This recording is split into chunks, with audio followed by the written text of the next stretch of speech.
مسئلہ صرف یہ ہے کہ ہم خدمت کر رہے ہیں, ہم اپنے آپ پر نہیں لگا رہے, باقی وزراء جو ہیں وزراء اعلیٰ پروٹوکول میں لگے رہتے ہیں, ہم تو عوام پہ پیسے لگاتے ہیں. سمجھتے ہیں آپ کہ یہ جائز آپ پہ تنقید ہے؟ آپ سے مراد باقی صوبوں پہ بھی تنقید ہے؟ بہت شکریہ صدف. مریم نواز صاحبہ کی جو بات ہے اس کو میں کیا جواب دے دوں. ان کو اگر مشورہ بھی ہم دیں ایز اے احتیاطی تو وہ ہماری انگلی توڑنے پہ اتر آتی ہے, اور خبردار کسی نے پنجاب کی طرف دیکھا. تو جب وہ اپنی اتحادی کو خبردار کہہ رہی ہے تو اپنے ساتھ بٹھائے ہوئے آئی جی کی کیا ہمت, کیا مجال کہ وہ یہ کہے گا کہ مریم بی بی نے سفارش کی ہے فلاں ڈی آئی جی کی. مریم بی بی نے پچھلے دنوں میں اعلان کیا ہے کہ پنجاب میں ہم اپنی موٹر وے بنائیں گے. تو کیا مجھے ایک بات بتاؤ, جہاں میں بیٹھا ہوں کراچی میں 70% ریونیو دیتا ہے پاکستان کو, جس میں سے NFC ایوارڈ کے ذریعے 34% پنجاب کو مل رہا ہے, کیا ایک موٹر وے دیا آپ نے؟ کیا آپ کے چچا جو شہباز شریف صاحب ہے, میرے اور ان کا حلقہ ایک ہے NA242 جو اس وقت مخبر خاص بیٹھا ہوا ہے, میں نے وہاں پانی کی بوند بوند کو عوام ترس رہی. 25 سال سے K4 منصوبہ التوا کا شکار ہے. اس سال بھی وابڈا نے 40 ارب مانگے. وفاقی منصوبے کے بتا رہے ہیں قادر مندوخیل صاحب, وہ تو اپنی کارکردگی اپنے صوبے کے صوبائی حکومت کی بات کر رہی ہیں. یہاں تو صوبے کی پرفارمنس پہ بات ہو رہی ہے, وزراء اعلیٰ کی پرفارمنس پہ بات ہو رہی ہے, وفاق کے پروجیکٹ پہ بات نہیں ہو رہی. اگر مجھے آپ جملہ مکمل کرنے دیتے تو آپ کو سمجھ میں آ جاتا کہ میں کیا جواب دے رہا ہوں. میں یہ کہہ رہا ہوں کہ جن کا چچا بیٹا ہو وفاقی وزیر اعظم, وہاں ایکنک کا بھی چند مہینے پہلے جو ایکنک کا اجلاس ہوا 1258 ارب روپے جو منظوری ہوئی ہے, 1200 کے 1200 پنجاب کو ملا ہے, 1 روپے پختونخوا بلوچستان اور سندھ کو نہیں ملے. مریم بی بی کے میں نے اپنی موٹر وے بنانا ہے, میں آپ کو مثال اس وجہ سے دے رہا ہوں, 34% NFC ایوارڈ کے ذریعے آپ پیسے لے رہے, 1258 ارب روپے ایک جھٹکے میں چچا آپ کو پیسے دے رہے, اور اسی چچا کی اور آپ کی حکومت بلوچستان میں جہاں ایک موٹر وے نہیں ہے. آپ کا گورنر بیٹھے ہوئے ذرا پوچھئے ان سے کہ ان کے پاس کیا اختیار ہے. ایک جو روڈ ہے جو خونی روڈ کہتا ہے وہ 2 مرتبہ آپ نے افتتاح کی ہے, وزیر اعظم شہباز شریف صاحب نے 2 سال میں مکمل کرنا تھا. دوسری بات مریم بی بی سے جی ملے ہیں, میں 34% ان کو مل رہے ہیں نا, میں آپ کو بتا رہا ہوں. اچھا اس کے ساتھ ساتھ میں یہ آپ کی عرض کروں اس حساب سے ملیں گے نا قادر مندوخیل صاحب. جی بالکل. دوسری بات میں یہ بتا رہا ہوں کہ مریم بی بی ٹک ٹاک میں بڑی مشہور ہے. ان کا جو الیکٹرک بس کا ہے, آپ ان کا ویب سائٹ چیک کریں, 1 ارب روپے صرف پبلسٹی کے لیے رکھا ہے. 30 ارب روپے لگ بھگ ان کی پبلسٹی کے لیے, میڈیا کے لیے رکھے, جو ہر 2 منٹ بعد مختلف چینل میں ان کے ہوتے ہیں. اور پھر سب سے بڑھ کر جہاں کروڑ روپے اس نے لگائے, وہاں پہ جو لینڈ کا جو آرڈیننس جاری کی ہے, اور وہ ہائی کورٹ اسلام آباد نے ایک جھٹکے میں اس کو ختم کرے, کیونکہ جب پٹواری ذہن ہو تو یقیناً پٹواریوں کو اختیارات دیں گے. مندوخیل صاحب بات وہ مریم نواز صاحبہ بات یہ کر رہی تھیں کہ کمی ہے تو ول ٹو سرو کی ہے, خدمت کے عزم کی کمی ہے, اور یہ جو آپ تمام تو شکوے کریں یہ تو وفاق سے کرنے بنتے ہیں. اگر ہم بات کریں کراچی کی بات کر لیں, کوئی سڑک ایسی نہیں ہے مین شارع فیصل کے علاوہ جہاں پر آپ 1 کلومیٹر تک سموتھ سفر کر سکیں. سرپرائز کھڈے گڑے, اور یہ وہ ایشوز ہیں جن پر زیادہ سرمایہ کی ضرورت بھی نہیں ہے, اور بہت عرصے سے ہم اس بارے میں بات کریں. کم سے کم کھڈے فل کر دیں, کم سے کم نئی سڑکیں بنا دیں, جو پرانی خراب ہیں ان کو ہی آپ فکس کر دیں. اس پر بات کرتی ہے آپ اپنی پارٹی کے ساتھ؟ سائم اس سال صرف KMC 46 ارب روپے خرچ کر رہی ہے کراچی کے سڑکوں پہ.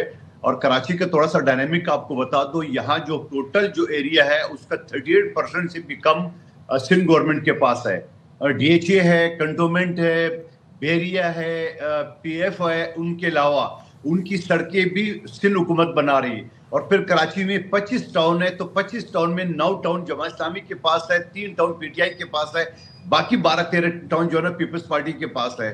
لیکن ملبہ سارا پیپلز پارٹی کے اوپر آتا ہے. تو سوال آپ کے سامنے میں کراچی کی گورنمنٹ ہے نا, یہاں پر جماعت اسلامی کی تھوڑی گورنمنٹ ہے, یہاں تو پیپلز پارٹی کی گورنمنٹ ہے, پیپلز پارٹی کا میئر ہے, پیپلز پارٹی کا وزیر اعلیٰ ہے. نہ فنڈز کا مسئلہ, آپ خود ہی بتا رہے ہیں کہ اتنا پیسہ لگائے, پیسہ نظر نہیں آتا. قادر مندوخیل صاحب, یونیورسٹی روڈ کا جو پروجیکٹ ہے اس کی بار بار ڈیڈ لائن دی جاتی ہے, وہ مکمل نہیں ہوتا ہے.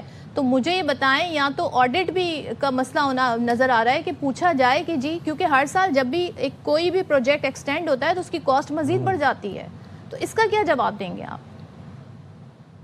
صدب میں بات مکمل کر رہا تھا کہ کراچی کے 25 ٹاؤن میں 9 ٹاؤن جماعت اسلامی کے پاس ہے، اور ابھی پچھلے میں نے جو ایک بچہ گٹر میں گر کے جان سے گیا وہ جماعت اسلامی کا ٹاؤن چیئرمین ہے وہاں پہ. سوال یہ ہے کہ ساری باتیں میں نے آپ کو 25 ٹاؤن میں سے یہ سمجھ لو کہ 25 ٹاؤن میں سے 11 ٹاؤن جو ہے نا وہ اپوزیشن کے پاس ہے، لیکن ملبہ سارا پیپلز پارٹی ہم قبول کر رہے دل سے، ہماری ذمہ داری ہے. مگر ان کی کیا ذمہ داری ہے؟ جان کا اپنا فنڈ ہے، جان کا اپنا ریونیو ہے، اپنا ٹیکس ہے، سب کچھ 9 ٹاؤن کا اپنا ہے، ان کی کوئی ذمہ داری نہیں ہے. وہ 11 بجے پریس کانفرنس کر کے صرف ملبہ ڈالنے کے لیے فنڈ آپ دے رہے ہیں نا 9 ٹاؤنز آپ کہہ رہے ہیں جماعت اسلامی کے پاس ہے، MQM کے پاس ہے، تو پھر آپ نے ان سے پوچھنا ہے کہ جو پیسے ہم نے دیے وہ لگائے کہاں. اس کا آڈٹ بھی تو ہونا چاہیے نا، جواب طلبی تو بھی تو ہونی چاہیے، اور میئر تو باس ہے ان کے، وہ پوچھ سکتے ہیں ان سے. صدف صرف 14 ارب روپے کراچی کی مختلف ٹاؤنوں کے صرف سوئی گیس کے روڈ کٹنگ کے مد ملے. میئر یہی تو رو رہا ہے کہ میں ہر یوسی کو 13 لاکھ روپے دے رہا ہوں، ٹاؤن کے پاس اربوں روپے کا فنڈ ہے. وہ اپنی کہ کراچی کے پاس تو مین جو میئر کے پاس ہے وہ مین 106 سڑکیں ہیں، لیکن جو باقی ٹاؤن کے اندر جو مینجمنٹ ہے یا جو ریڈ لائن کی آپ بات کریں تو کراچی کی اگر ترقی آپ نے کرنا ہے، اگر ریڈ لائن دینا ہے یا پانی کی لائنیں بچھانا ہے، اس کے لیے صدف کھدائی تو ہوگی، اس کے علاوہ تھوڑے بہت ڈسٹربنس تو ہوگی. لیکن میں یہ کہوں گا، میں خوش کروں گا میرا ٹاؤن آئے بلدیہ ٹاؤن NA242 آئیے، سارا بلدیہ کوڈ ڈالے، ہم خوش ہوں گے. کم سے کم 4-6 مہینے بعد سال بعد ترقی تو ہوگی. مگر جہاں کھدائی ہو رہی ہے، جہاں ترقیاتی کام ہو رہے ہیں، وہ الٹا بجائے خوش ہونے کا کہ 4-6 مہینے بعد جو ہے نا وہ ترقیاتی کام مکمل ہوں گے، فائدہ ہوگا، اس کی بجائے خوش ہونے کی پیپلز پارٹی پہ تنقید کرے. آئیے میرا ٹاؤن سارا کوڈ ڈالے، ساری سڑکیں ختم کر دیں، نئے بنانے کی امید دلائے، ہم خوش ہوں گے. ساری چیزیں سارے سڑکیں کھود دی ہیں، انہیں تو بنا دیں، پہلے وہ پروجیکٹ مکمل کر دیں. یہاں تو یونیورسٹی روڈ کی 2 سال کی ڈیڈ لائن دی جاتی ہے، پھر مزید 2 سال کی، ابھی بھی نہیں معلوم کہ جا کے کب کمپلیٹ ہوگا. یہ تو آپ کی سراسر آپ کی ذمہ داری ہے، کیونکہ آپ کی سپرویژن میں یہ سارے کام ہو رہے ہیں. جی صدف میں عرض کر رہا ہوں کہ وہاں صرف ریڈ لائن کے علاوہ پانی کی جو لائن ہے وہ پانی کی لائن بھی بچھائی جا رہی ہے. ظاہری بات ہے پھر روڈ ہو، اس میں پھر ٹریفک، ہیوی ٹریفک کراچی میں 5 بجے کے بعد رش، یعنی جو ٹھیکیدار ہے وہ کام تو آپ کو 24 گھنٹے تو کر نہیں سکتا، وہ زیادہ کام کرے گا رات کی آخری حصے میں، اس وجہ سے کہ ٹریفک اتنا رش ہوتا ہے، لوگ دفاتر جاتا ہے، کاروبار کے لیے جاتا ہے، وہاں کیوں پروجیکٹ مکمل ہو جاتے ہیں؟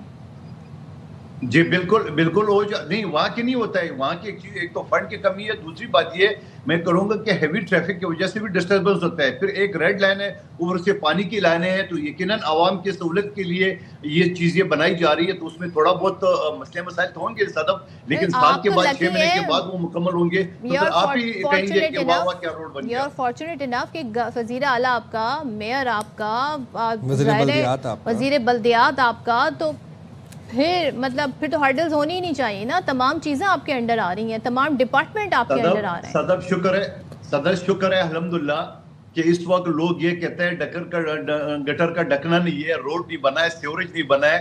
آج سے اگر آپ 15-20 سال پہلے چلے جائے تو یہاں تو روز لاشیں ہوتی ہے، رات کو روزانہ گھٹوں میں ڈرل لگائی جاتی تھی. یہاں تو یہ تو بڑا انجسٹیفائیڈ کمپیریزن ہے. امن و امان کی تو بات کر ہی نہیں رہے سر، بات صرف سڑکیں فکس کرنے کی کر رہے ہیں جس کی زیادہ سرمایہ بھی نہیں لگے گا. سر بیسک نیسیسٹیز کی بات کر رہے ہیں، کوئی کاسمیٹک فینسی انفراسٹرکچر کی تو بات ہی نہیں کر رہے. بات صرف کر رہے ہیں ٹوٹے لگانے کی، پیچز لگانے کی. جو سڑکیں ٹوٹی ہیں، جو گڑھے پڑے ہوئے ہیں، صرف وہ گڑھے فل کرنے کی یہاں پر بات ہو رہی ہے. امن و امان کی تو بات ہو ہی نہیں رہی سر. اس وجہ سے میں یہ بات کر رہا ہوں کہ آج آپ جو مسائل اٹھا رہے ہیں یقیناً آپ درست کہہ رہے ہیں. میں یہ کہہ رہا ہوں کہ کم سے کم وہ دور تو نہیں ہے کہ قتل غارت بری بند لاشیں ہوتی تھی، میں وہ بات کر رہا ہوں.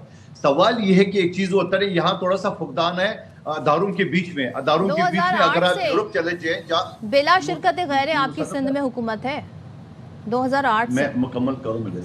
دیکھیں صدف میں ایک چیز یہ بتاؤں آپ کو، ابھی جیسے ایک چیز ہوتا ہے نا، مصطفیٰ کمال صاحب یا دوسرے کی میں بات کروں، وہ ایسے ایک پروجیکٹ شروع کر لیتے ہیں جہاں ان کے پاس نہ پرمیشن ہوتا ہے. ان کے وفاقی حکومت کی بات کروں، یورپ میں اگر ایک چیز ہوتا ہے جہاں ایک روڈ یا سیوریج لائن بن رہا ہو تو تمام ادارے بیٹھ کے وہ کیلکولیشن کرتے ہیں کہ یہاں سے سیوریج لائن کرنا ہے تو اکٹھے کام شروع کرتے ہیں، پرمیشن ہوتا ہے.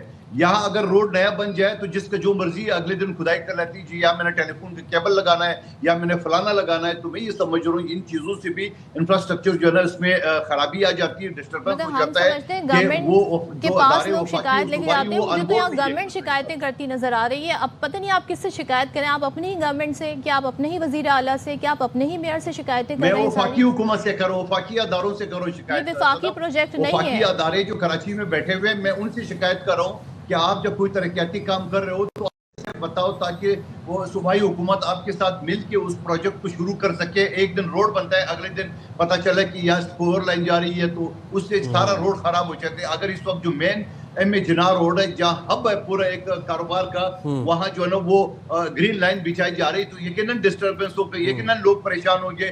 پھر اس کے بعد گٹر لائن دوسری چیزیں ہوں گے, اس سے مزید خرابی ہوتی ہے. تو میں یہ سمجھ رہا ہوں کہ وفاقی اور صوبائی ادارے جو ہے نا وہ ایک پیج پہ نہیں ہے, وہ مشاورت نہیں کرتے, جس کا جو مرضی ہے کام کر شروع کر دیتے ہیں. صحیح ہے. بہت شکریہ قادر منظور خیل صاحب, آپ نے خبر سویرا کے لیے وقت نکالا. کراچیائٹس کی بدقسمتی پتہ ہے کیا ہے, خاص طور پر ہماری بدقسمتی یہ ہے کہ ہم جب جماعت اسلامی سے سوال کرتے ہیں تو وہ شکوہ کرتے ہیں پیپلز پارٹی سے, پیپلز پارٹی سے جب کر رہے ہیں تو وہ وفاق سے کر رہے ہیں, ایم کیو ایم سے سوال کرتے ہیں تو وہ پیپلز پارٹی کا کہتے ہیں, اور رہتی رہتی کثر تاب پوری ہو جاتی ہے جب یہ بات کر دی جاتی ہے نا سوال کے جواب میں کہ 2008 میں جو حالات تھے اب وہ کراچی کے حالات نہیں. آپ یہ دیکھیں یہاں پہ ہم صوبائی حکومت کی کارکردگی پر سوال پوچھ رہے ہیں تو جواب ہمیں مل رہا ہے پیپلز پارٹی کی رہنما کی جانب سے جی وفاق والے پروجیکٹ کا کیا بنا, وفاق کیوں نہیں انٹرسٹ لے رہا. تو بھائی یہاں صوبہ ورسی صوبہ, مریم نواز یہی بات بتا رہی ہے کہ جی ہم تو کام کر رہے ہیں, باقی پروٹوکول لے رہے ہیں, تو آپ ہی فیصلہ کریں جی کون صحیح ہے کون کیا کہہ رہے ہیں. ہم کچھ کہیں گے تو پھر یس ایگزیکٹلی. جائیں گے چھوٹی سی بریک پہ, حاضر ہوں گے بریک کے بعد. Stay there with us. Welcome back once again. اور اب جو ہم آپ کو بتانے والے ہیں خبر آپ سب نے یقیناً سب تک ویسے پہنچ گئی ہوں گی, لیکن بڑی حیران کن بات ہے, کراچی فش ہاربر پر ایک غیر معمولی مچھلی, اب آپ انتہائی غیر معمولی, جتنا لمبے طویل میں نے غیر بولا تو آپ کو سمجھ آ گیا ہوگا جی, اس کو اب ایلین فش کہا جا رہا ہے بیکاز کوئی اس کے بارے میں اتنا جانتا نہیں ہے, کہاں سے آئی ہے, کیسی ہے, پاکستان میں کبھی ہم نے اسے دیکھا نہیں ہے. آبی ماہرین کہہ رہے ہیں جی یہ ایک خوفناک انتباہ بن گئی ہے, مطلب تھریٹ بن گئی ہے. اور WWF پاکستان کے مطابق یہ ایمیزون سیلفن کیٹ فش ہے, نام ہی اس کا اتنا مشکل ہے, اس کی شکل بھی بہت ڈیفرنٹ ہے. اچھا یہ میں حیران ہوں کہ یہ پانی کے باہر بھی سانس لے رہی ہے, کیا ہے مطلب یہ پانی کے باہر زندہ رہ سکتی ہے؟ جو بھی ہے اٹ لکس ویری obnoxious اور بڑی ڈراؤنی قسم کی. خیر ویسے ایلین فش کہا جا رہا ہے عام زبان میں, دہشت گرد مچھلی بھی کہا جا رہا ہے اس کو. یہ آئی کہاں سے اور یہ بایو ڈائیورسٹی کے لیے کیوں خطرہ ہے, ہماری آبی جو بایو ڈائیورسٹی ہے یہ بھی بتایا جا رہا ہے کہ یہ بڑی تیزی سے سندھ اور پنجاب کے پانیوں میں پھیل چکی ہے, یعنی کہ یہ صرف ایک مچھلی نہیں ہے, اس جیسی کئی مچھلیاں موجود ہیں. ماہرین جیسے کہ سائم بتا رہے تھے کہ اسے دہشت گرد فش کہہ رہے ہیں, اس کے پیچھے وجہ کیا ہے اور یہ خوفناک کیوں سمجھی جا رہی, کیا جو آپ کا جو پانی میں جو نیچرل ایکو سسٹم ہے یا بایو ڈائیورسٹی ہے کیا یہ اس کے لیے خطرناک ہے؟ ذرا اس بارے میں پھر بات کریں. بالکل جی, ہمارے ساتھ موجود ہے ٹیکنیکل ایڈوائزر WWF معظم خان صاحب. شکریہ معظم خان صاحب, آپ نے ایوا نیوز کے لیے وقت نکالا. ذرا بتائیے کہ جو ایلین فش آئی ہے یا جسے دہشت گرد فش بھی کہا جا رہا ہے, کیوں اس کو یہ کہا جا رہا ہے اور کیسے خطرناک ہے یہ ہمارے ایکو سسٹم کے لیے؟ ایسا ہے کہ یہ کوئی دہشت گرد فش تو نہیں ہے, یہ پاکستان میں اور دنیا کے بہت سے ملکوں میں ایکویریم میں پالی جاتی ہے اور بہت بڑی تعداد میں پالی جاتی ہے. اس کو کسی قسم کا مشکل ہے, لیکن جب یہ ایکویریم سے نکل کر لوگوں کی بے توجہی کی وجہ سے نیچرل واٹر باڈی کی نیچرل واٹر صاحب آپ کی آڈیو ایک دفعہ ہم ریکنیکٹ کر لیتے ہیں, آپ کی آواز ہم تک صحیح سے نہیں پہنچ پا رہی. کہہ یہ رہے تھے صدف کہ یہ ایکویریم کے اندر رکھنے والی فشیں لوگوں کی غفلت کے باعث باہر نکل آئی. غفلت کے باعث, یہ آپ چیک کریں اب یہ غفلت کہاں. چلیں ہمارا مسئلہ یہ ہے کہ ظاہر ہے بہت مختلف قسم کے سمندر کے اندر آبی حیات ہوتے ہیں, ڈفرینٹ قسم کی مچھلیاں ہوتی ہیں اور دیگر ہوتے ہیں, لیکن ہمیں یہ دیکھنا ہے کہ اس سے فرق کیا پڑنا ہے. یہ جو خطرات بیان کیے جا رہے ہیں, دہشت گرد کہا جا رہا ہے اس سے, تو کیسے یہ افیکٹ کرے گی باقی جو حیات ہے سمندر کے اندر, اس کو ان کے لیے کیا یہ خطرہ ہے, کیا چھوٹی مچھلیوں کے لیے خطرہ ہے, اور جو پلانٹس ہوتے ہیں انڈر دا واٹر, کیا ان کے لیے خطرہ ہے؟ لیکن میرا سب سے بڑا اس وقت یہاں پر سوال یہ ہے کہ یہ پانی کے باہر کیسے زندہ ہے. مجھے کوئی یہ سمجھا دے کہ مچھلی پانی کے باہر کیسے زندہ ہے. اس کی سرٹن جو اس کے کہتے ہیں نا گلز ہیں, اس میں یہ اسٹور کر لیتی ہوگی آکسیجن. میں بھی قدرت نے ایسا نظام بنایا ہو. نائس, یہ آپ اس کو دیکھ رہے ہیں, مطلب who would keep a fish like this in an aquarium? گھر میں کون رکھے گا اس طرح کی مچھلی, unless کہ آپ کا بہت کوئی ڈارک ایستھیٹک نہ ہو گھر کا. اس طرح کی مچھلی پھر رکھی جا سکتی ہے. اینی ہاؤ, یہ مچھلی کس طرح سے ہمارے جو آبی حیات ہیں خاص طور پر, اور جو ہمارے واٹر ایکو سسٹم کے اندر جو کیا کہتے ہیں جو پلانٹس ہوتے ہیں خاص طور پر, کچھ بڑی بوٹیاں بھی ہوتی ہیں, ان کو کس طریقے سے نقصان پہنچا رہا ہے. جو آرگنزمز وہاں پر اس وقت انڈر دا واٹر ہیں ان کو کیسے نقصان پہنچا رہا ہے, یہ جاننے کی ہم کوشش کریں گے معظم خان صاحب سے. اچھا معظم صاحب ہمارے ساتھ ہیں. معظم صاحب آپ کنٹینیو کیجیے گا, یہ بتائیے گا یہ کیسے پاکستان کے پانیوں میں پھیل گئی یہ فش؟ ایسا ہے کہ پاکستان اور دنیا کے دوسرے ملکوں میں ایکویریم کے ذریعے یا جو ہیں وہ ریلیز ہو جاتی ہیں اگر نیچرل واٹر باڈی میں, تو نقصان پہنچاتی ہے. پاکستان میں سب سے پہلی مچھلی 1925 میں ٹراؤٹ انٹروڈیوس کی تھی. ٹراؤٹ ناردرن ایریا میں جب انٹروڈیوس کی گئی تو اس کا امپیکٹ یہ ہے کہ اس علاقے کی قیمتی مچھلی ہے لیکن اس نے ماحول کو نقصان پہنچایا. اسی طرح 26 ڈفرنٹ مچھلیاں یا تو ایکسیڈنٹلی یا ڈیلیبریٹلی پانیوں میں ریلیز کی گئی, اور اس کے بڑے سیریس امپیکٹ ہیں, اور ماحول میں جو جتنی نیچرل مچھلیاں ہیں ان کو نقصان پہنچاتی ہے. اسی لیے کچھ لوگ اس کو دہشت گرد کر رہے ہیں, جو کہ بڑا سخت لفظ ہے, لیکن یہ ان مچھلیوں کو کنٹرول کرنا ضروری ہوتا ہے. یہ خیال رکھنے کی ضرورت ہوتی ہے کہ مزید کچھ مچھلیاں نہ آئے. جیسے گزشتہ سال سے ایک مچھلی جس کا نام پاکو ہے, وہ بھی امیزون کے علاقے میں پائی جاتی ہے, وہ پاکستان میں انٹروڈیوس کر دی گئی ہے. وہ بھی انتہائی نقصان دہ مچھلی ہے نیچرل انوائرمنٹ کے لیے. لوگوں کے لیے خوراک کا ذریعہ تو ہو سکتی ہے, کچھ ایسی مچھلیاں جو کہ کہاں امیزون, کہاں پاکستان کے دریا, یہ ہوا کیسے, یہ سفر اتنا طویل طے کیسے ہوا, یا آپ سمجھتے ہیں کہ انٹینشنلی یہ یہاں پر لائی گئی ہے؟ پوری دنیا میں یہ ایکویریم میں پالی جاتی ہے, اویلیبل ہے. پاکستان میں بہت سارے ایکویریم میں لوگوں کے گھروں میں ہوتی ہے. سنگاپور اس کا مین سینٹر ہے جہاں سے لوگ اس کو امپورٹ کرتے ہیں. امیزون سے تو یہ کوئی تقریباً 50 سال پہلے دنیا کے مختلف علاقوں میں لائی گئی تھی, رفتہ رفتہ پھیل رہی ہے.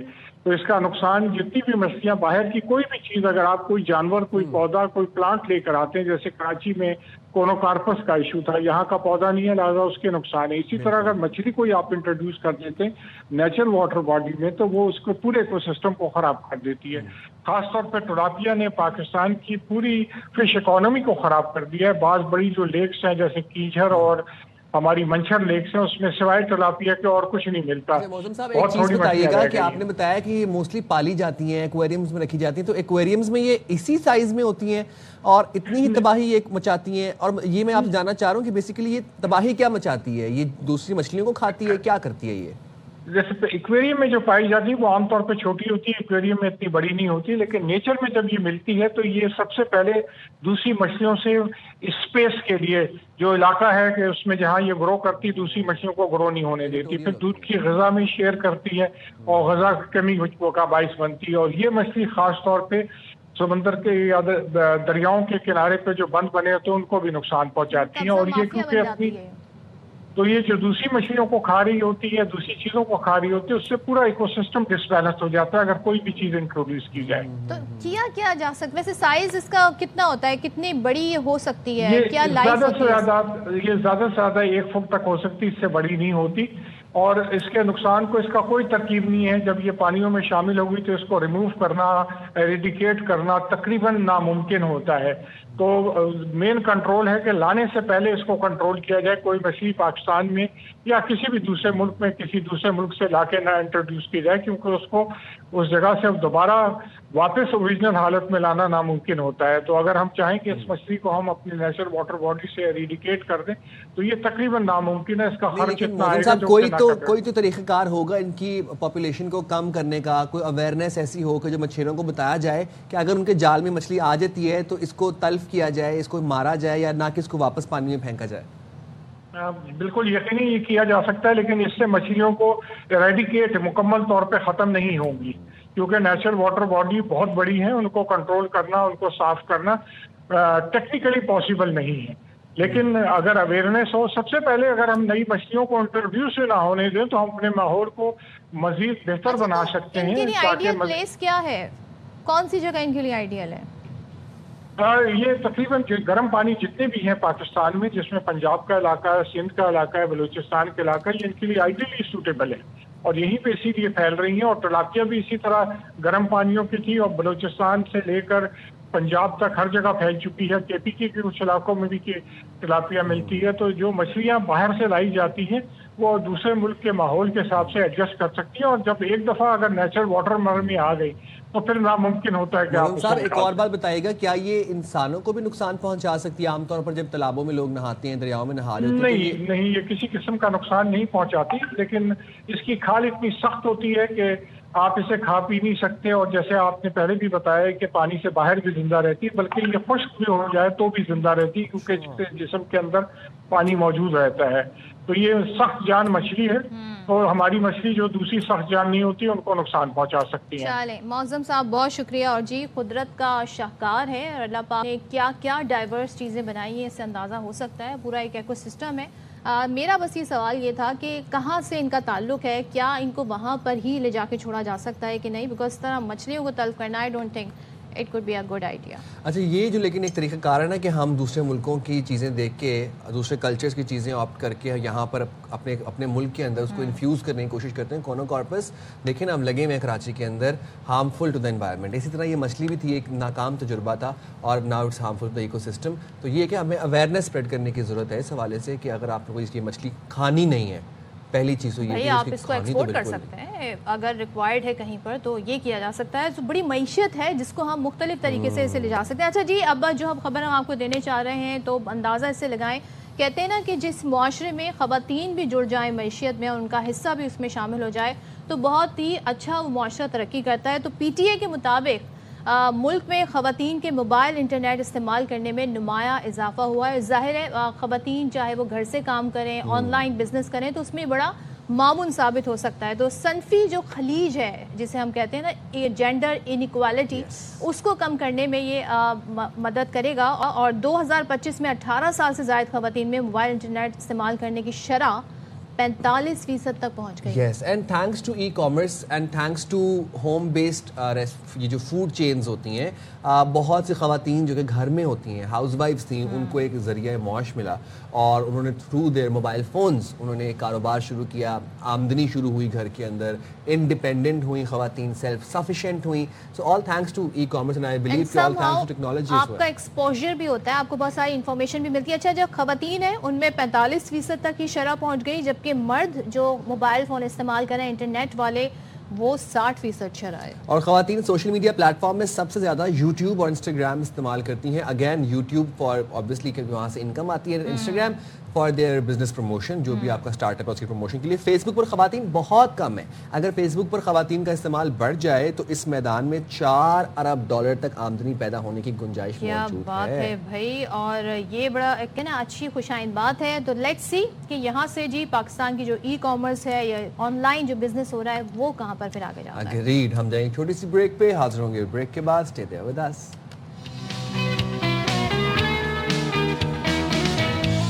السلام علیکم، ویلکم بیک ٹو باخبر سویرا. امید کرتے ہیں آپ کے دن کا آغاز بہت خوشگوار ہوا ہوگا. وہ تو آپ نے سنا ہی ہوگا نا، سونا کتنا سونا ہے.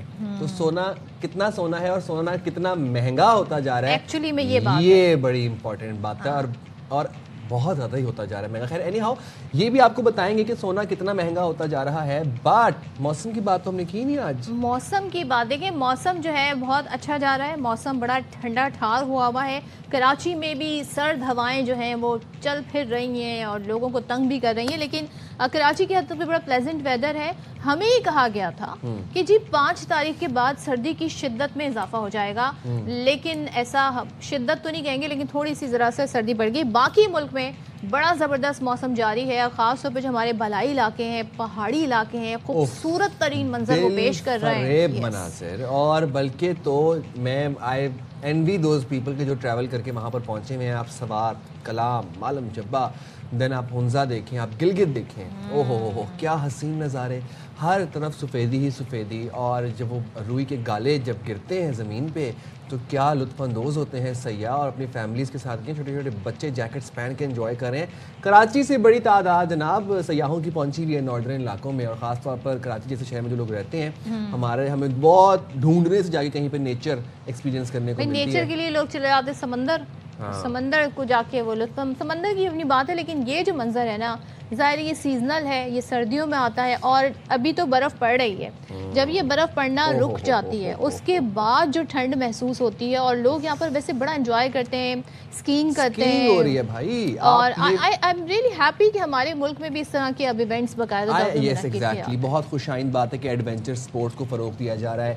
معلم جبا اسکینگ ریزورٹ جو ہے, اٹس آپ کو پتہ ہے کہ وہ آل سیزن اوپن ہوتا ہے, وہ گرمیوں اور سردیوں میں اوپن ہوتا ہے, اینڈ اسکینگ بہت اچھا ہے کہ فروغ پا رہی ہے. Then again A T Vs چل رہی ہیں, اس کے بعد آئس ہاکی ہو رہی ہے, آئس کبڈی ہو رہی ہے, ہم دیکھ رہے ہیں. سو یا اٹ از یہ بڑی چلیں جی, ہم آ جاتے ہیں جناب. بات ہم کر رہے تھے سونے کے حوالے سے. یہ سونا سونے والا سونا نہیں ہے, یہ گولڈ والا سونا ہے. اور اب جو سونا جس قیمت میں مل رہا ہے, اور سوچے شادی بیاہ کا یہ سیزن بھی ہے سائم, اور لوگ جو ہے وہ زیورات بھی بناتے ہیں, لیکن اب یہ لوگوں کی پہنچ سے انتہائی دور ہو گیا ہے. ایک زمانہ تھا, اگر میں اپنے پیرنٹس کی بات کروں تو بھائی ہزاروں میں سونا مل جایا کرتا تھا, اور سینکڑوں روپے. اب قیمت اتنی بڑھ گئی ہے کہ سونا خریدنا تو دور کی بات, اب اس بارے میں سوچنا بھی بہت لگژری لگتا ہے کہ آپ پتہ نہیں کیا سوچ رہے ہیں. ایک دم سے واپس آپ اپنے آپ کو لے کر آتے ہیں خیالوں کو, نہیں بھائی نہیں, اس طرف نہیں جانا ہے. آج سے پہلے جب شادی بیاہ ہوتے تھے تو اس میں سب سے پہلے پرائیورٹی ہوتی تھی کہ گولڈ بنانا ہے, ٹھیک ہے, اور ایوری باہر بندہ جو تھا وہ گولڈ بنانے کی ایک تگ و دو میں لگا ہوتا تھا کہ سونا گفٹ کریں گے, سونا لیں گے, ایک ایسٹ ہے. اب سونے کے بارے میں سوچنا بھی جو ہے وہ بہت ایکسیسیبل اور پرچیزنگ پاور سے تو بہت ہی دور ہے. اب سوچتے بھی نہیں ہیں لوگ کہ یار آپ کسی کو سونے کی انگوٹھی گفٹ کر دیں یا کسی کو آپ سونے کی چین گفٹ کر دیں. نہیں, اتنا قوت خرید سے باہر ہو گیا ہے, اور یہ کوئی لمبے پیریڈ میں نہیں ہوا, بہت شارٹ پیریڈ کے اندر ود ان لائک ڈیز اور منتھس سونا ہماری پہنچ سے باہر ہو گیا, ہمیں پتہ بھی نہیں چلا. اب وہ لوگ جن کے پاس جو کہتے ہیں نا ابائی سونا ہے, جن کے پیرنٹس کا سونا پڑا ہوا ہے, وہ ٹھیک ہے, they are blessed, but yes if it's not generational wealth, old money نہیں ہے, تو پھر تو بھائی سونا بونا. اچھا, اب شادیوں میں کیا ہو رہا ہے, پھر لوگ پریفر کر رہے ہیں جی جو آرٹیفیشیل جیولری ہوتی ہے, برائڈ جو ہیں وہ پہن رہی ہیں. لیکن ہم آپ کو یہ بتائیں جو سونے کی جو خریداری ہے وہ مارکیٹ میں جو سٹیٹس ہیں وہ کیا بتا رہی ہے جی کہ 60% گر گئی ہے. اور پاکستان میں اگر ہم سونے کے اور دنیا میں سونے کے بھاؤ کا حساب اگر لگائیں تو گزشتہ سال تاریخ ساز رہا. فی تولہ قیمت 1,84,362 روپے مہنگا ہو کر فی تولہ قیمت اس وقت جو مل رہی ہے سونے کی وہ 4,70,000 روپے تک ہے. لیکن سال کے آخری دن میں جی فی تولہ قیمت 4,56,962 رہی. تو یہ جو کچھ ہزار کا جو فرق ہے یہ ہوتا رہتا ہے, لیکن 4.5 کو سونا جو ہے فی تولہ کراس کر گیا. 4,70,000 کا فی تولہ سونا. اور ایک ایوریج ویسے اگر میں آپ سے پوچھوں انگوٹھی جو ہوتی ہے صدف, وہ کتنے, 1 تولے کے اندر بنتی ہے؟ نہیں, تولے کا تو آپ کا کڑا بنتا ہے نا, تولہ زیادہ ہوتا ہے, کچھ گرامز میں بن جاتی ہے, 2 گرامز میں, 4 گرامز میں, 3 گرامز میں, 5 میں, تو بہت اچھی خاصی ہیوی انگوٹھی بن جاتی ہے. چلے جی بات کر لیتے ہیں چیئرمین آل پاکستان جیولرز مینوفیکچررز ایسوسی ایشن محمد ارشد صاحب ہمارے ساتھ ہیں. ان سے ذرا پوچھتے ہیں کہ بھائی ہم سمجھ رہے تھے کہ کچھ وجوہات ہیں, کوئی انٹرنیشنل وجوہات ہیں, زیادہ جو ہے چائنا اور امریکہ جو ہے سونے کے ذخیرے کر رہا ہے, اس وجہ سے اتنی اوپر قیمت جا رہی ہے. ارشد صاحب ذرا بتائیے گا سونا اتنی تیزی سے کیوں مہنگا ہوتا جا رہا ہے؟ سب سے پہلے تو آپ کا بہت شکریہ کہ آپ نے مجھے ٹائم دیا. دیکھیں, عالمی مارکیٹ کا دباؤ بہت ہے اس وقت گولڈ سیکٹر کے اوپر, اور انٹرنیشنل مارکیٹ جو ہے رواں مالی سال کے اندر آپ نے دیکھا کہ $1,850 کا اضافہ دیکھا گیا رواں مالی سال کے اندر, جو ایک بہت بڑا اضافہ ہے. ہسٹری میں ایسا کبھی نہیں ہوا کہ ایک سال کے اندر جو ہے $2,000 یا $1,800 کا پر اونس کے اندر اضافہ ہوا ہو. اس کا اثر پاکستان کے اندر بھی پڑا. پاکستان کے اندر سونے کی قیمتیں 2,80,000 نارملی چل رہی تھیں, لیکن جب رواں مالی سال کا اختتام ہوا تو ہم نے دیکھا قیمتیں 4,70,000 روپے سے بھی تجاوز کر گئیں, جس کے سبب پاکستان کے اندر کیا پوری دنیا کے اندر ہی پرچیزنگ پاور جو ہے ختم ہو گیا گولڈ جیولری کا. اب جو ہمارے چائنا اور ایسے جو ممالک ہیں وہ لازمی بات ہے بائنگ کر رہے ہیں گولڈ کی, اور بڑے پیمانے پر بائنگ کر رہے ہیں, جس کے سبب جو ہے مارکیٹ روز بروز بڑھ رہی ہے. ایک دم فلیکویشن آتی ہے, $100 نیچے ہو جاتی ہے, ایک دم فلیکویشن $200 اوپر ہو جاتی ہے. تو یہ وجوہات ہیں. انٹرنیشنل مارکیٹ جغرافیائی حالات جو ہیں اس وقت جو ہے وہ بڑے کشیدہ ہیں, جس کے سبب میں سمجھتا ہوں کہ مزید آنے 2026 والے میں انٹر کر چکے ہیں, اس سال بھی سونا بڑھے گا, اور اگر بڑھے گا تو کتنا بڑھے گا یا پھر کم ہوگا؟ دیکھیے سر, گولڈ کی ہسٹری ہے, کسی سال بھی سونا کم نہیں ہوا. اگر آپ 70 سال کے ہسٹری کا جائزہ لیں تو ہر سال قیمتیں بڑھی ہیں, اور میں سمجھتا ہوں 2026 جو ہے یہ مزید سونے قیمتوں میں اضافے کا سال ثابت ہوگا. اچھا, اور جو پاکستان کی جو معیشت ہے یا جو کاروبار ہے, یہ قیمتیں بڑھنے سے کیا فرق پڑا ہے اس پر؟ دیکھیں یہ الحمدللہ میں تو سلام پیش کرتا ہوں اپنے اداروں کو جنہوں نے ڈالر کی اور گولڈ میں جو مافیاز تھے ان کا قلع کما کیا. ورنہ اگر ڈالر کی اڑان ایسے ہی رہتی جیسے ماضی کے 2-1 سال پہلے تھی تو آج سونے کی قیمتیں پاکستان میں 6 یا 7 لاکھ روپے سے بھی تجاوز کر جاتی. لیکن الحمدللہ کنٹرول رہا, تمام معاملات پر نظر رکھی گئی, تو آج مستحکم ہے, ہماری معیشت بھی مستحکم ہے الحمدللہ. اور پاکستان کے اندر سونے کی قیمتیں بھی جو اتنی زیادہ نہیں بڑھی جتنی بڑھنی چاہیے تھیں. اچھا, اور اگلے سال آپ بتا رہے ہیں کہ بڑھیں گی, ویسے تو کس شرح سے بڑھیں گی؟ کہ مطلب زیادہ تیزی سے بڑھیں گی یا پھر مستحکم ہی رہیں گی؟ دیکھیے یہ ڈیپینڈ کرتا ہے بائنگ پر کہ کون کون سے ملک جو ہے کتنا گولڈ لے رہے ہیں, پلس یہ جو جغرافیائی حالات ہوتے ہیں عالمی کنٹریز کے اندر. جیسے ابھی وینزویلا کا معاملہ چل رہا ہے, ایک نیوز آتی ہے $150 مارکیٹ شوٹ کر جاتی ہے, ایک ٹویٹ آتا ہے ٹرمپ صاحب کا مارکیٹ شوٹ کر جاتی ہے. اسی طریقے سے جو ہے وہ تمام چیزیں اثر انداز ہوتی ہیں قیمتوں کے اوپر. تو میں سمجھتا ہوں سلولی بڑھے یا فاسٹ بڑھے لیکن سونے قیمتوں میں اضافہ ہوگا, اور سلور کا بھی آنے والے دنوں کے اندر بہت برائٹ فیوچر ہے. سلور کا بھی. تو ویسے ایک بڑا عوامی سوال ہے, آئی ایم شیور کہ ہمارے ویورز بھی جاننا چاہتے ہوں گے, اگر کسی گھر میں شادی ہے اگلے سال تو آج کی تاریخ میں یا ان دنوں میں سونا لے کے رکھ لیں یا پھر سلور لے کے رکھ لیں؟